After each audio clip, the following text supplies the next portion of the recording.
Oi, pessoal, tudo bem com vocês? É a Letícia, estou aqui para mais uma aula de gramática.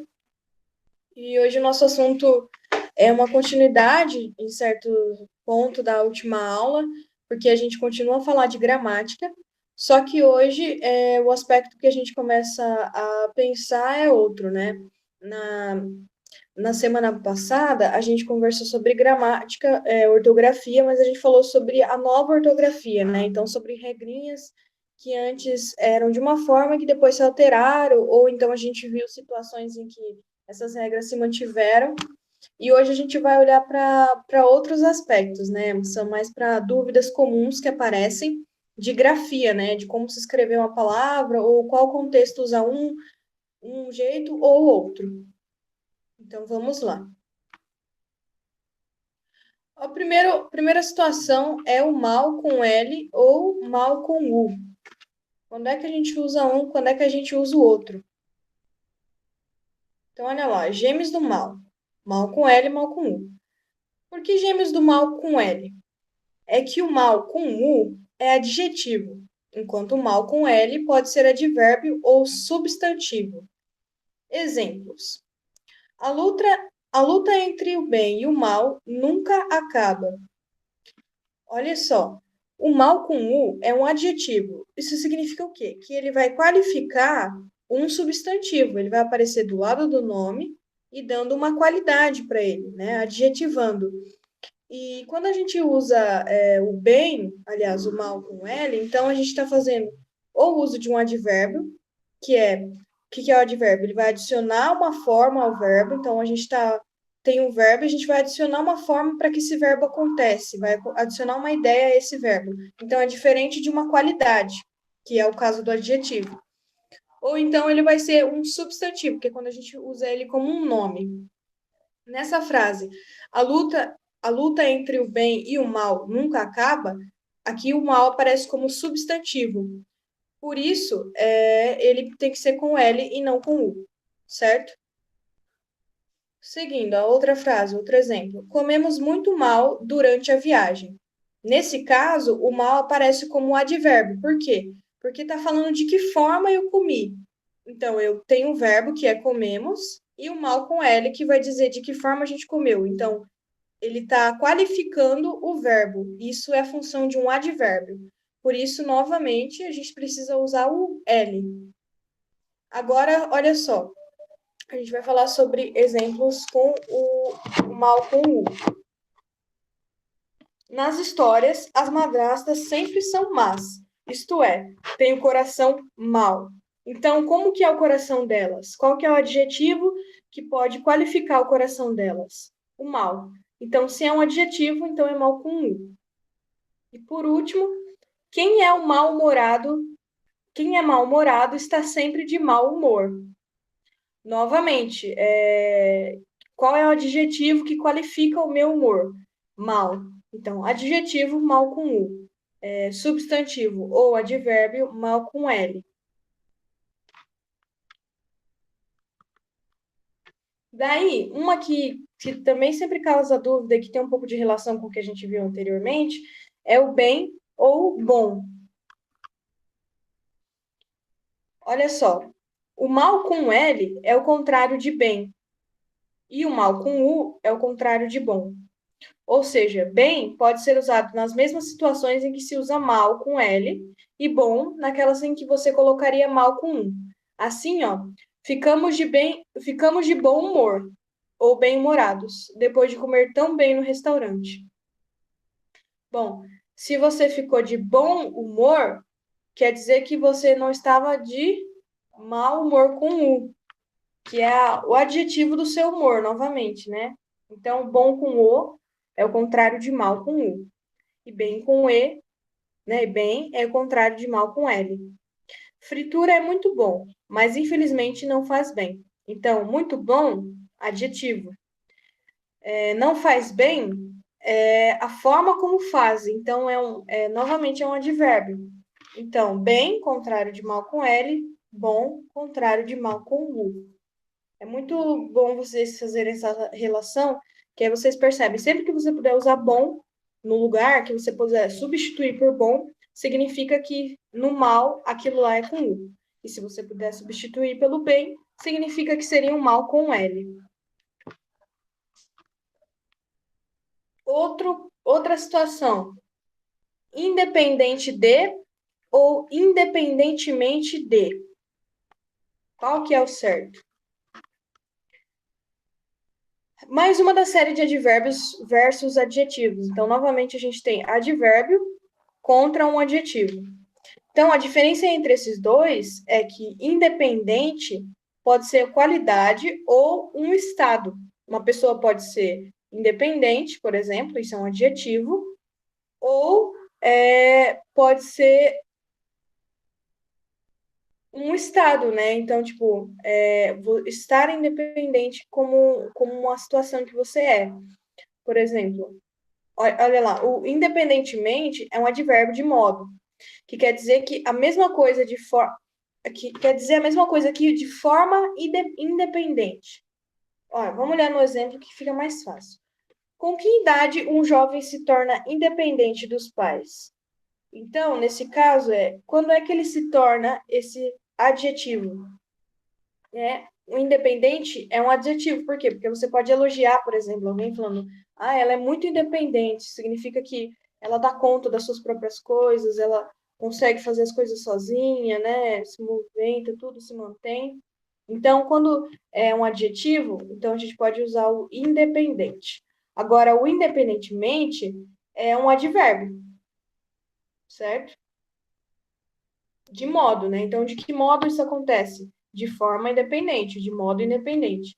Então, independentemente da nossa idade, todos podemos precisar do apoio da família em algum momento. Então, quando a gente quiser dar uma qualidade, indicar uma qualidade de alguém, você usa independente. E quando você quiser falar da forma como acontece a situação, então você usa independentemente, que é um advérbio. Novamente, o advérbio é aquele que vai dar uma nova cara para o verbo. De que modo isso aconteceu? De forma independente. A princípio e em princípio. A palavra princípio pode se referir tanto a ideologias e valores, como ao começo de alguma coisa, certo? Pois a chave para a diferença entre essas duas expressões está justamente aí. Com o a, ela tem sentido de início, e com o em, de valor ou essência. Então, quer dizer, quando a gente coloca o a gente está falando de uma coisa que é início, que representa o início de uma situação. E quando a gente fala em, a gente está falando de alguma coisa que é um valor ou uma ideologia, certo? Então, a princípio, pensava-se que a Terra era o centro do universo. Então, no início, no começo, por isso, a princípio, tinha-se esse pensamento, certo? Agora, olha a frase de baixo. A poesia é, em princípio, a arte de escrever em versos. Então, aqui a gente está falando que qual é o valor da poesia?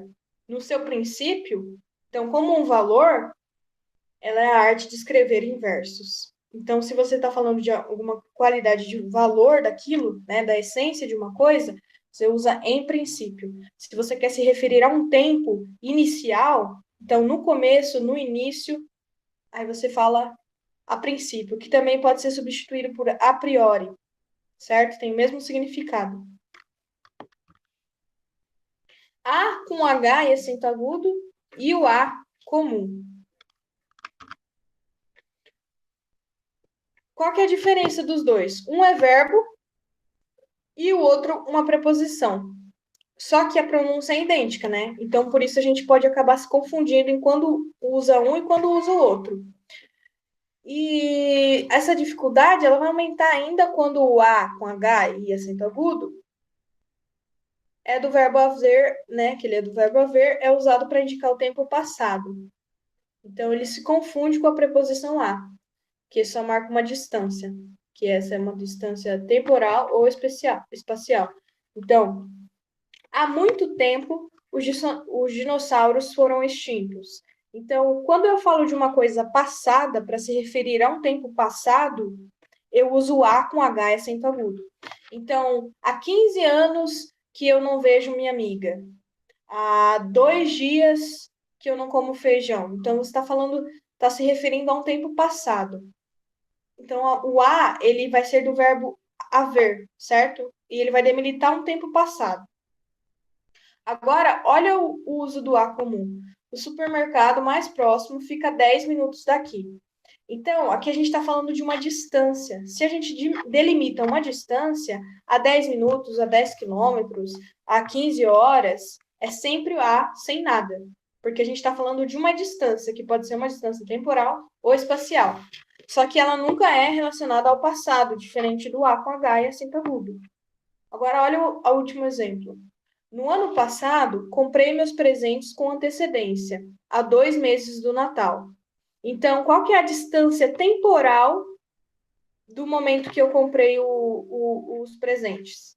Então, faltavam 2 meses para o Natal e foi quando eu comprei os presentes. Então, é uma distância temporal. Nessa última frase, é o a sendo usado como distância temporal. Na frase do meio, a gente tem o a sendo usado como uma distância espacial, porque é um espaço que você percorre por 10 minutos e isso delimita a distância, né? Entre o supermercado mais próximo e onde a pessoa estava.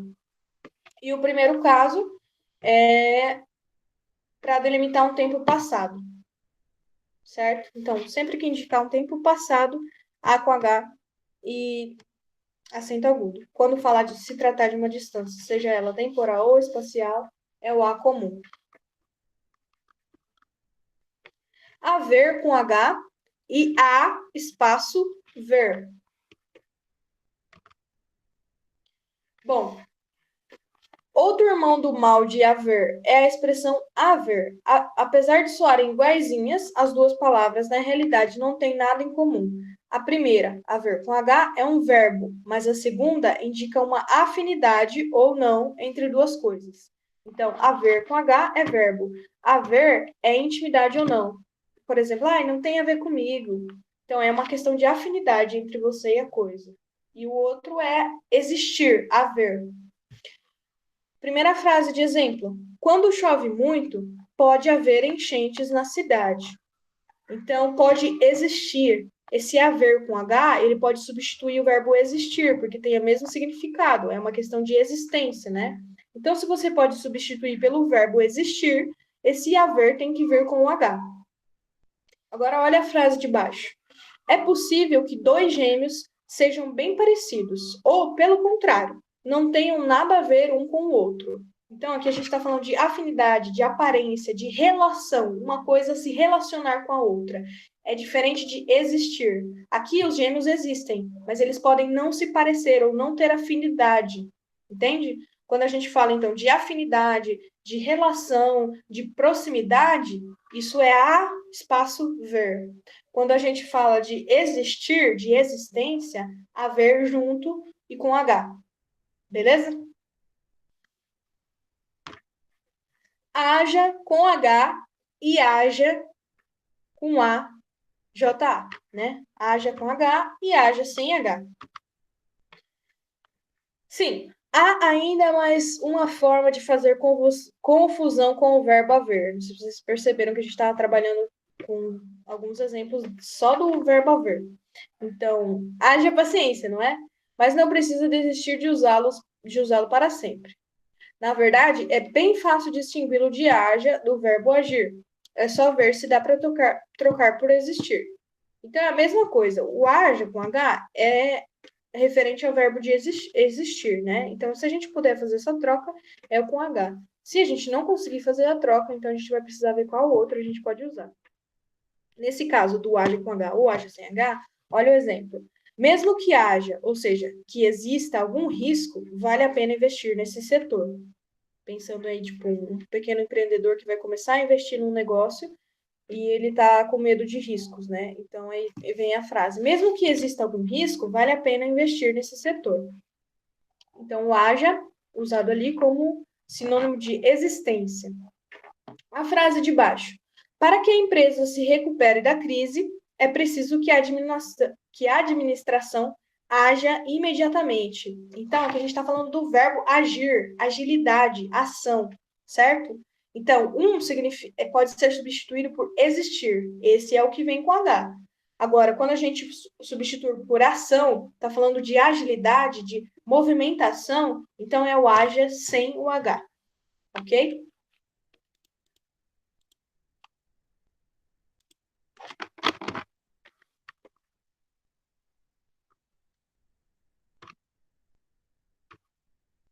Continuando. Agente separado e agente junto. Esse aqui é um clássico, né? Junto ou separado? A resposta é simples. Se for o mesmo que nós, ou seja, se puder ser substituído por nós, ele é separado.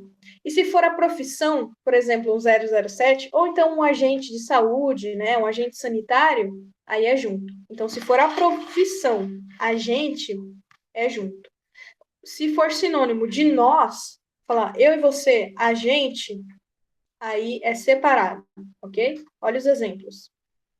James Bond é o agente secreto mais famoso do mundo. Então, aqui a gente está falando de uma profissão, agente secreto. Por isso, vai junto. Agora, olha a frase de baixo. Por que você não vem com a gente ao cinema? Então, por que você não vem conosco? Nós, se refere a nós. Beleza? Então, é isso. Agente junto é agente profissão. Agente separado, sinônimo de nós. Acerca de e cerca de. Acerca de é o mesmo que sobre ou a respeito de. Então, é sobre alguma coisa, a respeito de alguma coisa. Já o cerca de vem da expressão em latim circa, podendo significar tanto perto de, quanto velho e bom mais ou menos. Então, por exemplo, eu levei cerca de 1 hora para chegar na cidade vizinha. Então, eu levei mais ou menos 1 hora. Se for esse mais ou menos, ou perto de 1 hora, significa que é o cerca de, sem A. Beleza? Então, você está falando ali de tempo, de proximidade, né? De relação temporal. Agora, quando você fala acerca de, você está falando sobre alguma coisa. Então, por exemplo, acerca das chuvas, é importante que o governo estabeleça um projeto de escoamento da água para que não haja as enchentes nas cidades. Então, sobre isso, a respeito disso, olha os exemplos. Preciso, preciso falar com você acerca de um problema pessoal. Então, preciso falar com você sobre um problema pessoal, por exemplo. Poderia ser substituído sem prejudicar o sentido. Então, acerca, junto com esse a, é para falar sobre alguma coisa. E separado, a gente vai falar mais ou menos ou perto dele. Estima-se que a população mundial tenha chegado hoje a cerca de 7,4 bilhões de pessoas. Então, quer dizer, estima-se que a população mundial tenha chegado hoje a mais ou menos 7,4 milhões de pessoas. Então, perto de, não há uma certeza, mas a gente sabe que mais ou menos ou perto disso, ok? E por último, um que é muito importante, eu separei 10 aqui clássicos para vocês, mas vocês podem encontrar muito mais, é interessante esse tema, para a gente construir redações boas, para a gente não errar, né? O traz com S acento e o traz com Z. Embora sejam palavras foneticamente, ou seja, têm sons semelhantes, há diferenças em sua utilização. Então, elas têm um som parecido, a pronúncia é parecida, mas a gente utiliza em contextos diferentes. Traz, com acento agudo e S, é sinônimo de parte posterior. Então, traz, atrás das minhas costas. Então, é a parte posterior das minhas costas. E o traz com Z é uma conjugação do verbo trazer. Então, a sua mãe vai ao mercado, aí você fala assim, mãe, traz uma bolacha para mim. Então, tipo, você está pedindo para ela trazer, é o verbo trazer. Se é traz uma bolacha para mim, pedindo para ela trazer, então é com Z. Agora, se eu estou falando da parte posterior de alguma coisa, por exemplo, minha mão e a parte de trás. atrás da minha mão. Então, uma parte superior tem a ver com uma superfície posterior. E o trás com Z é o verbo, vem do verbo trazer. Ok? É uma conjugação, é uma das conjugações possíveis do verbo trazer. Olha o exemplo. Olhei para trás e vi duas pessoas me perseguindo. Então, está se referindo a um local, né, posterior. Então, eu olhei para trás e vi duas pessoas me perseguindo. Agora, a outra frase. Todas as quintas, ela traz bolinhos e chá. Então, todas as quintas, ela traz, ela carrega consigo, ela leva, né, bolinhos e chá. Então, tem a ver com o verbo trazer, por isso usamos o Z. Se tiver a ver com uma parte posterior, né, com uma superfície, com um lado, então é com um acento agudo e com um S. Belezinha, pessoal? Espero que tenham gostado da aula, que tenha ajudado vocês. São apenas 10, né? Porque a gente não tem tempo para falar sobre tantos outros, mas são 10 clássicos que, se vocês conseguirem já usar certinho esses daqui, já é meio caminho andado. Beleza? Então, essa foi a nossa segunda aula sobre o tema ortografia. Hoje, pensando em algumas palavras, né? Quando a gente usa uma, quando a gente usa outra, qual que é o certo para um caso e qual que é certo para outro. Ok? Qualquer dúvida, por favor, me chamem. E a gente vai se encontrando aí durante a semana. Boa semana a vocês, fiquem bem. E até o nosso próximo encontro.